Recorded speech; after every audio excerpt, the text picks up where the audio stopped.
Badan Meteorologi, Klimatologi, dan Geofisika (BMKG) kembali memprediksi penurunan intensitas hujan pada 6 hingga 8 November mendatang. Situasi tersebut dipengaruhi pusat tekanan rendah dan badai tropis Halong di Laut Cina Selatan mengakibatkan masuknya massa udara dingin dari Australia. Kondisi ini menyebabkan lapisan udara atas kering dan berangin kencang sehingga menghambat pertumbuhan awan hujan di wilayah Sumsel khususnya di Ogan Komering Ilir. Minimnya awan hujan akan meningkatkan kerawanan kebakaran hutan dan lahan, sehingga asap akibat kebakaran diprediksi akan kembali menyelimuti wilayah Sumsel termasuk Palembang pada waktu tersebut.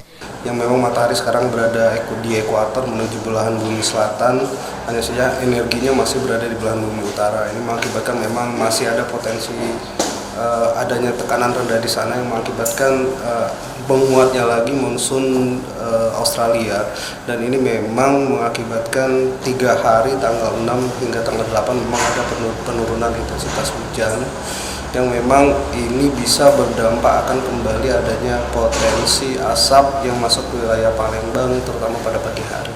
Namun situasi tersebut diperkirakan segera berbalik seiring melemahnya badai tropis Halong dan masuknya massa udara dari Laut Cina Selatan, sehingga potensi hujan diperkirakan kembali terjadi pada 9 hingga 11 November. Rizky Nurmizan, Kompas TV, Palembang.